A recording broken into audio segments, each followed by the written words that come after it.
Hello friends, I am Dr. Veena Sethi, Associate Professor in Chemistry from KL Mehta, Dayanand college Faridabad. और आज के हमारे topic में हम पढ़ेंगे वैन डर वाल फोर्सेस यानी कि केमिकल बॉन्डिंग का एक type.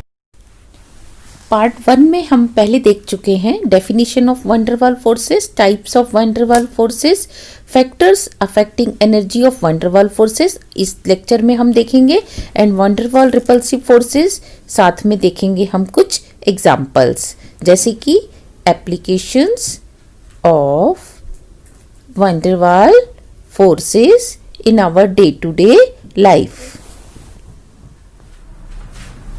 Now we see characteristics of London forces और वैन डर वाल फोर्सेस। यहाँ बेसिकली हम लंदन फोर्सेस को पढ़ रहे हैं। First, these are weaker than ionic covalent coordinate metallic और हाइड्रोजन बॉन्ड। मीन ये सबसे वीक नेचर के होते हैं, शॉर्ट डिस्टेंस पे ही ऑपरेट करते हैं। जब एटम्स या मॉलिक्यूल्स अप्रोक्सीमेटली 500 नैनोमीटर की डिस्टेंस पे होते हैं, ओनली देन दे ऑपरेट। और अगर ये दूर हो तो ये ऑपरेट नहीं होते। नेक्स्ट, इनकी जो एनर्जी है वो उनके बीच की डिस्टेंस, जिसको हम आर से डिनोट करते हैं, तो आर की पावर 6 के इनवर्सली प्रोपोर्शनल होती है।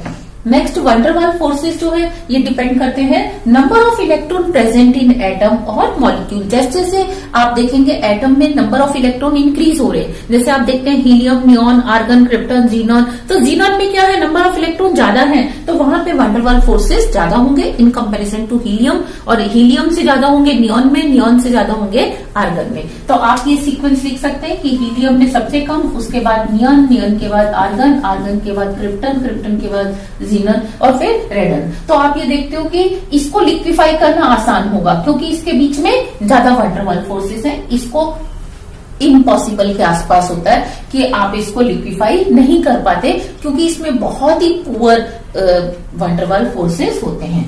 Next, week van der Waals forces directly proportional to size. तो आप देखो साइज के हिसाब से भी देखोगे तो इसका साइज सबसे कम है, इसका साइज सबसे ज्यादा है, तो साइज इंक्रीज होने पे पोलराइजेशन करना आसान होता है। Next, week van der Waals forces जो है ये मॉलिक्यूलर वेट के साथ साथ भी इंक्रीज होते हैं। जैसे अगर आप बात करें methane, ethane, propane, butane, pentane की, तो ये आपने लिया मीथेन, ये आपने लिया इथेन, फिर ये आपने लिया प्रोपेन, ये ब्यूटेन और ये पेंटेन। तो आप बताओ किसका मॉलिक्यूलर वेट सबसे ज्यादा है? इसका मॉलिक्यूलर वेट सबसे ज्यादा है। और भी आप इससे ज्यादा हायर होमोलोग्स भी इसके ले सकते हो, तो उसमें सबसे ज्यादा होगा वैन डर वाल फोर्स, इसमें सबसे कम होगा। इसीलिए आप देखते हो कि चाहे एल्केन्स हो, एल्कीन्स हो, एल्काइंस हो, एसिड्स हो, एल्कोहल्स हो, कोई से भी ऑर्गेनिक कंपाउंड्स हो, उनमें जैसे जैसे number of carbon atom increase करता है तो वो आप देखेंगे हायर मेंबर्स आर सॉलिड, जो उसके बीच के मेंबर्स हैं दे आर लिक्विड, और जो लोअर मेंबर्स हैं दे आर गैस। तो यहाँ देखते हैं C1 से C5 तक गैसेस होती है, C5 से आगे C11 तक लिक्विड होते हैं क्योंकि उसमें वैन डर वाल फोर्स ज्यादा है, और C11 से आगे क्या होते हैं, वो सॉलिड होते हैं क्योंकि वेट ज्यादा होने से वैन डर वाल फोर्स और भी ज्यादा होते हैं। जो वैन डर वाल फोर्सेस है they depends on geometry and shape of molecule also. कैसे कि आपने सेम मॉलिक्यूलर वेट का कंपाउंड ले लिया लाइक पेंटेन। अब पेंटेन में आपने एक तो लिया नॉर्मल पेंटेन, ये नॉर्मल पेंटेन है 1 2 3 4 5 कार्बन। दूसरा आपने लिया आइसोपेंटेन जिसमें ये एक कार्बन साइड में है, तो ये 1 2 3 4 5 कार्बन। तीसरा आपने लिया नियोपेंटेन, नियोपेंटेन में क्या होगा, ये इस तरीके से 5 कार्बन होंगे, 1 2 3 4 5। तो अब आप देख रहे हैं इसकी शेप जो है वो लॉन्ग चेन टाइप है, जिगजैग चेन है।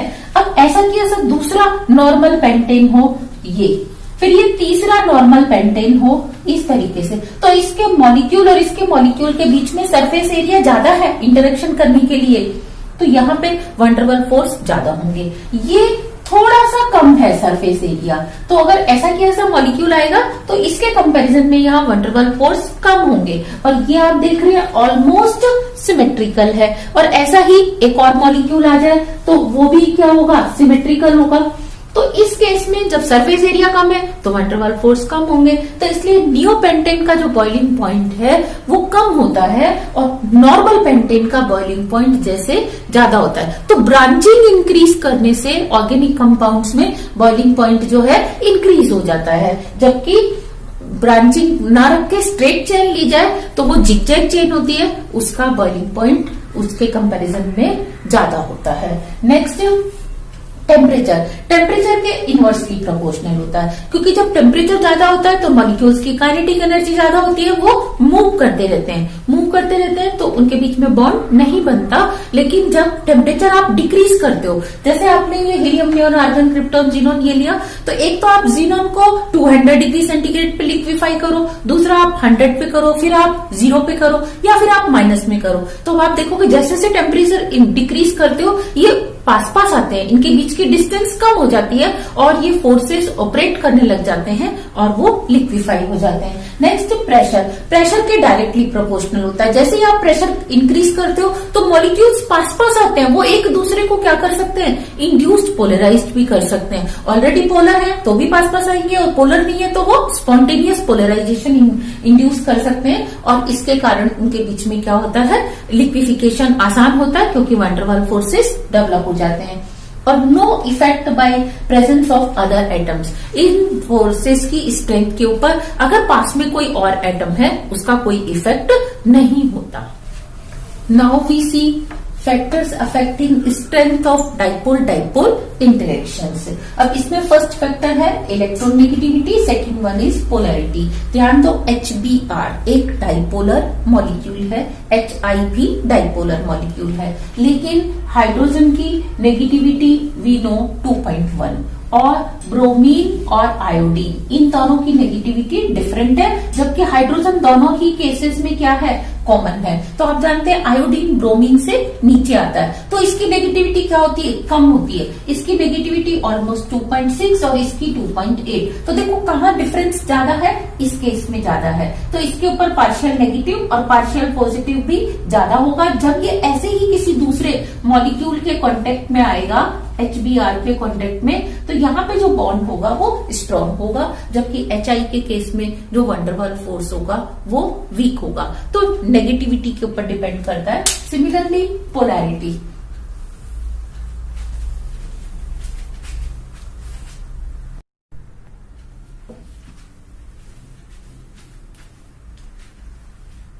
Factors affecting strength of dipole dipole interactions. तो उसमें first factor is electronegativity, second is polarity, third one is pressure, fourth one is temperature and fifth one is state of substance, means solid liquid gas कौन सी state में है। तो सबसे पहले हम discuss करते हैं इलेक्ट्रोनेगेटिविटी को। कार्बन की नेगेटिविटी दोनों ही मॉलिक्यूल्स में सेम है 2.5, लेकिन यहाँ हाइड्रोजन 2.1 है, क्लोरीन की 3 है। तो यहाँ जो डिफरेंस है वो 0.4 का है, जबकि यहाँ 3 होने के कारण जो डिफरेंस है वो 0.5 का है। तो आप देखेंगे इसमें जो वैन डर वाल फोर्सेस होंगे वो ज्यादा होंगे, इसमें कम होंगे। हालांकि दोनों ही मॉलिक्यूल नॉन पोलर हैं, ये भी नॉन पोलर मॉलिक्यूल है, इसमें पॉजिटिव चार्ज का सेंटर और चारों नेगेटिव चार्ज का सेंटर, ग्रेविटी सेंटर वो कार्बन पे ही है, मतलब कार्बन के ऊपर पॉजिटिव चार्ज है और चारों क्लोरीन पे पार्शियल नेगेटिव है, उसका सेंटर कहाँ है, कार्बन पे। तो यहाँ पे दोनों के ग्रेविटी सेंटर की डिस्टेंस 0 होने के कारण नॉन पोलर है। सिमिलरली मीथेन का मॉलिक्यूल भी क्या है, नॉन पोलर है, लेकिन फिर भी आप देखते हैं मीथेन गैस है और कार्बन टेट्राक्लोराइड क्या है, लिक्विड है। तो हम इसमें केवल एक ही फैक्टर नहीं कि यहाँ नेगेटिविटी ज्यादा है, बल्कि इसका साइज और क्लोरीन का साइज ज्यादा है, इसका वेट ज्यादा है, बहुत सारे फैक्टर होते हैं। पर अगर हम बात करें डाइपोल डाइपोल इंटरेक्शंस की तो वो आपको यहाँ ज्यादा मिलेंगे। सिमिलरली अगर आप बात करते हैं HBr और HI की, तो क्योंकि यहाँ नेगेटिविटी डिफरेंस ज्यादा है तो डाइपोल डाइपोल इंटरेक्शन यहाँ ज्यादा होगा, इस केस में कम होगा। अब हम बात करते हैं पोलैरिटी की। जैसे अगर हम बात करें नाइट्रोजन नाइट्रोजन तो N2 मॉलिक्यूल, इसका बॉइलिंग पॉइंट 77 K होता है। ऑक्सीजन ये भी नॉन पोलर है, इसका 90 होता है। तो देखो वेट, इसका मॉलिक्यूलर वेट ज्यादा हो गया इसलिए इसका ज्यादा है। लेकिन अगर हम एक नाइट्रोजन और एक ऑक्सीजन लें तो हालांकि इसका मॉलिक्यूलर वेट इन दोनों के बीच का है, तो इसका बॉइलिंग पॉइंट क्या आना चाहिए, वेट के हिसाब से तो बीच में आना चाहिए, लेकिन इसका 122 केल्विन होता है, मींस इन दोनों से ही ज्यादा। क्यों, क्योंकि ये पोलर मॉलिक्यूल है, नाइट्रोजन पे पार्शियल पॉजिटिव और ऑक्सीजन पे पार्शियल नेगेटिव होगा, तो ये अपने नेबरिंग से अट्रैक्ट होगा, ये अपने नेबरिंग से अट्रैक्ट होगा, तो वहां पे वैन डर वाल फोर्सेस, ये वाले डाइपोल डाइपोल वाले फोर्सेस ऑपरेट करेंगे, इसलिए इसका बॉइलिंग पॉइंट ज्यादा होता है।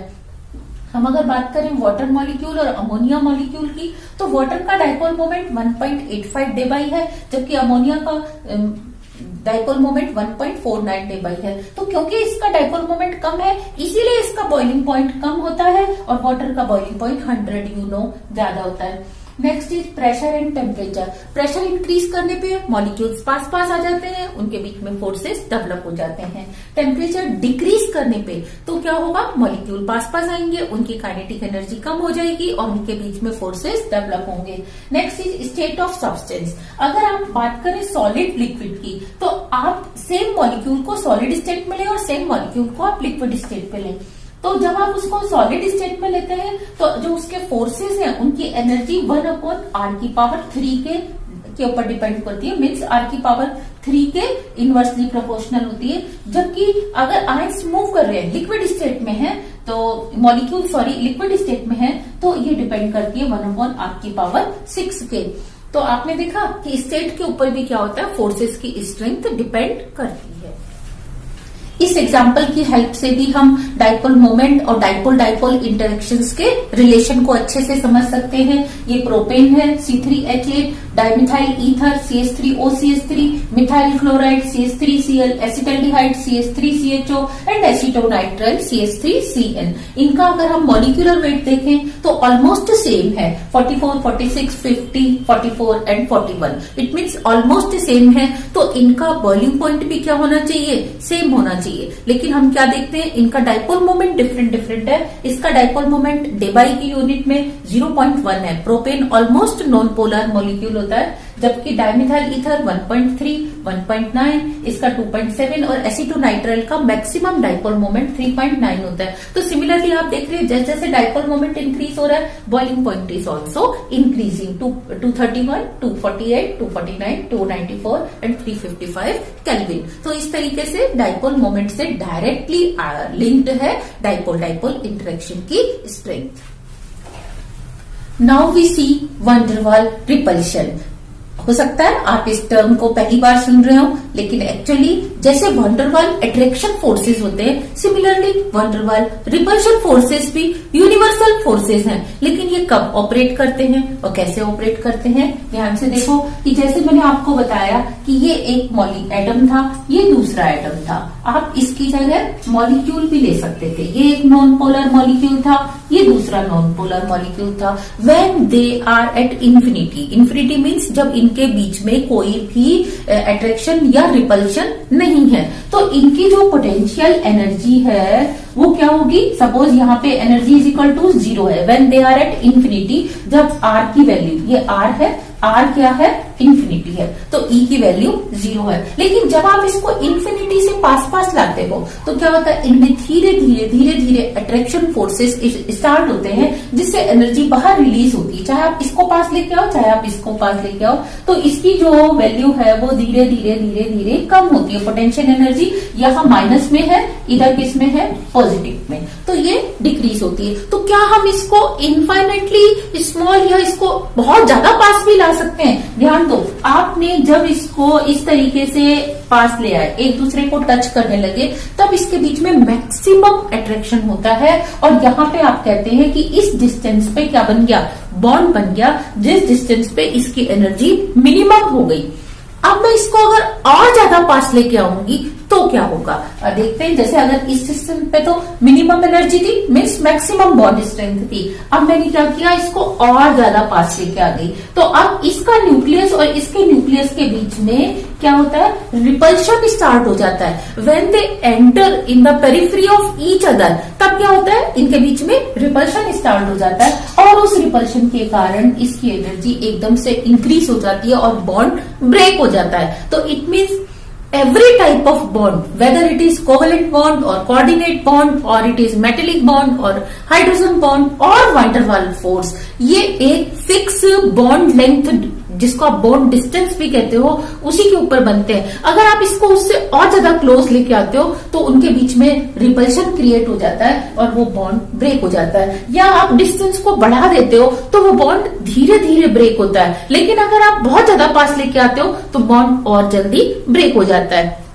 इसको मैं अपने स्टूडेंट्स को एक अपने डे टू डे लाइफ के एग्जांपल से भी समझाती हूँ कि आपके जो डे टू डे लाइफ में सोशल जितने भी रिलेशंस हैं, चाहे वो मदर फादर के साथ हैं, चाहे ब्रदर्स के हैं आपस में, चाहे ब्रदर सिस्टर का है, हस्बैंड वाइफ का है, पेरेंट्स का बच्चों के साथ है, बच्चों का पेरेंट्स के साथ है, तो उसमें क्या होता है, वो एक अगर फिक्स डिस्टेंस रखते हैं, मेंटेन करते हैं, तभी दो फ्रेंड्स या पेरेंट्स और बच्चों के बीच में आपस में अट्रैक्शन रहता है। ये वाली स्टेज तक मीन्स आप एक दूसरे को उसका स्पेस देते हैं। लेकिन जब आप एक दूसरे के स्पेस में पेनिट्रेट करने लगते हैं, पेरेंट्स बच्चों के स्पेस में या बच्चे पेरेंट्स के स्पेस में या ब्रदर दूसरे ब्रदर के स्पेस में, एक फ्रेंड दूसरे फ्रेंड के स्पेस में एंटर करने लगता है, तो उस समय उनके बीच में क्या होता है, रिपल्शन क्रिएट होता है। And you might have observe in your day to day life कि जब आप किसी के बहुत ज्यादा क्लोज आते हो और ज्यादा क्लोज आते हो तो वो रिलेशन ब्रेक हो जाता है। तो इस तरीके से यहाँ पे इस डिस्टेंस को मेंटेन करना ही क्या है, बॉन्ड का फॉर्मेशन है, स्टेबिलिटी है। इस डिस्टेंस से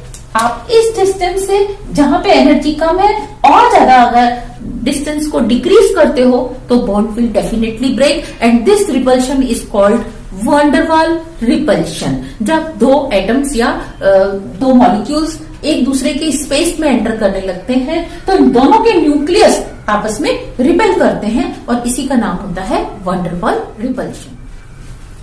These are few examples. You have to tell which type of van der Waals force will operate among them. कि नाइट्रोजन और नाइट्रोजन both are non-polar, तो induced dipole, induced dipole. Hydrogen hydrogen both are non-polar, induced dipole, induced dipole. This one is iron, this one is non-polar. तो क्या होगा, iron induced dipole. फिर ये क्या है, डाइपोलर और ये non-polar. तो क्या होगा, dipole induced dipole. Dipole dipole, इसके बीच में इंड्यूस्ड डाइपोल इंड्यूस्ड डाइपोल, फिर यहाँ आयन है और ये डाइपोल है तो ion dipole. Next helium, helium में induced dipole induced dipole. NO nitric oxide, तो इसमें क्या होगा, ये ऑलरेडी डाइपोलर है, ये भी पोलर है, तो क्या होगा, डाइपोल डाइपोल इंटरेक्शन। अब इसमें ये नॉन पोलर है लेकिन ये आयन है, तो क्या होगा, आयन इंड्यूस्ड डाइपोल। नेक्स्ट ये CH4 नॉन पोलर, तो इंड्यूस्ड डाइपोल, ये हल्का सा पोलर होता है, मैंने अभी बताया था डाइमिथाइल ईथर। तो सिमिलरली यहाँ होगा डाइपोल इंटरेक्शंस। इसमें क्योंकि pH3 में दोनों की नेगेटिविटी बराबर है तो इसीलिए ये होगा induced dipole. Next carbon disulphide, ये पोलर मॉलिक्यूल है तो ये भी क्या होगा, dipole.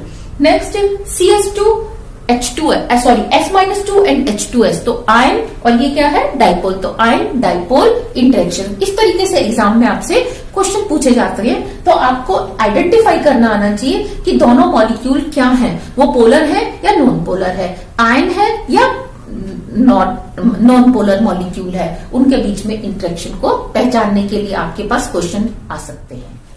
Now we see energy of these forces. तो एनर्जी ऑफ लंडन फोर्सेस और इंड्यूस्ड डाइपोल फोर्सेस की एनर्जी को हम इस फॉर्मूले से देते हैं, WI = -μ²/4πε² R⁴ into α0 plus μ²/kT। यहाँ पे हम इस टर्म को अल्फा से भी डिनोट कर सकते हैं और जब हम इसको अल्फा से कर देते हैं तो ये फॉर्मूला हमारा कन्वर्ट हो जाता है μI = -μ² इंटू अल्फा। इस पूरी टर्म की जगह हमने अल्फा रख दिया 4πε² R⁴ यहाँ पे म्यू क्या है, डाइपोल मोमेंट जो उसमें इंड्यूस होता है, और अल्फा क्या है, पोलराइजेबिलिटी ऑफ द मॉलिक्यूल। 4πε इसकी वैल्यू गिवन होती है 1.11 into 10⁻⁻10 joule inverse coulomb square पर मोल, और के की वैल्यू होती है 1.38 इंटू 10⁻23 जूल पर केल्विन। और अगर हम इंड्यूस्ड डाइपोल और डाइपोल इंटरेक्शन की बात करें, डाइपोल एंड इंड्यूस्ड डाइपोल, तो उसका फॉर्मूला होता है UID -μI²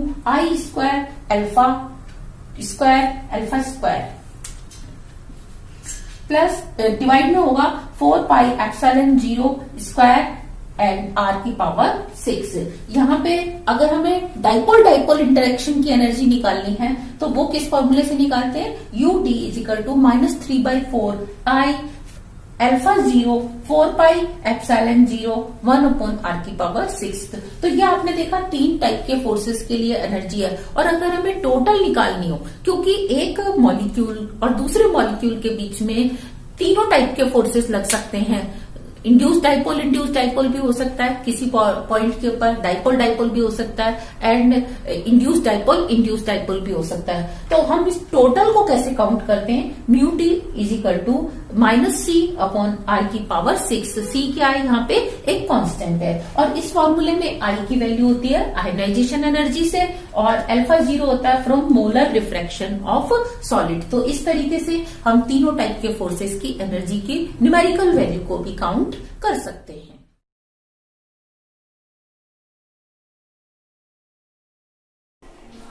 Question number 1. Inert gas which can be easily liquefied is A. Helium, B. Neon, C. Argon, D. Krypton. आपको बताना है कौन सी गैस इजीली लिक्विफाइड होगी। इसमें आप वंडरवाल फोर्स की हेल्प से काम करेंगे। Question number 2. Strength of van der Waals force A. increases with size, B. increases with molecular weight, C. decreases with size, D. increases with size and molecular weight. Question number 3. Strongest van der Waals forces are A. dipole interactions, B. dipole induced dipole interactions, C. induced dipole and induced dipole interactions. Question number 4 is which gas will be liquefied easily? Oxygen, nitrogen, hydrogen chloride, D. Carbon dioxide. आपको बताना है कौन सी gas easily liquefied होगी। Question number 5. Which gas will have highest melting point? A. Hexane, B. Two methyl pentane, C. Two two dimethyl butane. इनमें से कौन सी गैस का मेल्टिंग पॉइंट हाईएस्ट होगा? Question number 6. Which gas will have highest boiling point? A. Ethyne, B. Ethene, C. Ethane. आपको बताना है कौन सी गैस का बॉइलिंग पॉइंट हाईएस्ट होगा। And now the turn is answer की। आंसर की question 1 D, 2 D, C, 3 A, 4 C, 5 A, 6 A. These are references: Inorganic Chemistry by AS Publication, Inorganic Chemistry by JBD Publication, Inorganic Chemistry by Pradeep Publication, and Inorganic Chemistry by Modern Publication. I, Beena Sethi, pay thanks to you for watching this lecture. Thank you. All the best.